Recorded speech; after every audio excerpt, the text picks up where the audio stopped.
కర్నూలు జిల్లా కోడుమూరులో వామపక్ష పార్టీల ఆధ్వర్యంలో రాస్తారోకో నిర్వహించారు. కర్నూలు నుండి కోడుమూరు మీదుగా బళ్ళారి వరకు 4 లైన్ చేయాలని డిమాండ్ చేశారు. తరచూ ఈ రోడ్డుపై ప్రమాదాలు జరుగుతూనే ఉన్నాయని ఆవేదన వ్యక్తం చేశారు. సంవత్సరంలోపు 100 మందికి పైన రోడ్డు ప్రమాదంలో మృతి చెందినట్లు తెలిపారు. 4 రోడ్లు నిర్మించకపోతే ప్రజా సంఘాలను అన్ని పార్టీలను కలుపుకొని పెద్ద ఎత్తున ఆందోళన చేపడతామని హెచ్చరించారు వామపక్షం పార్టీల నాయకులు.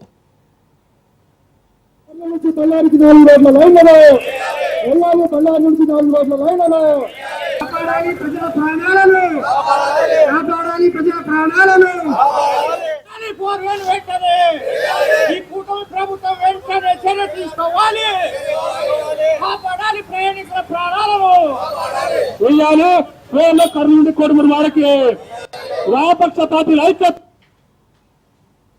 రోజు రోజుకి కర్నూలు నుంచి బళ్ళారి చాలా ఎక్కువ టన్నేజ్ సంబంధించినటువంటి వెహికల్స్, అదే విధంగా ఇక్కడ ఉన్నటువంటి ప్రయాణికులు ఇక్కడే బైఫర్కేషన్ అయ్యి ఎమ్నూరుకి, ఆదూరికి, అదే విధంగా బళ్ళారి సైడ్ వెళ్తా ఉన్నాయి. కాబట్టి అవేర్నెస్ ఎక్కువ ఉంది. కాబట్టి రోడ్డు ప్రమాదాలను నివారించాలి.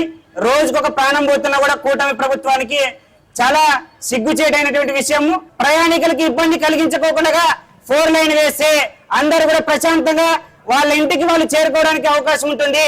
కనీసం అంటే ఇంట్లో పెద్ద దిక్కు కోల్పోయే అవకాశాలు ఎంతో మంది చనిపోతూ ఉన్నారు. కాబట్టి ఇప్పటికైనా అధికారులు మీ సంక్షేమ పథకాలని పక్కన పెట్టి ఇప్పుడు ఈ ప్రజల ప్రాణాలు కాపాడితే రేపు పొద్దున మీకు కూడా భవిష్యత్తు కూడా అవకాశం ఉంటుంది.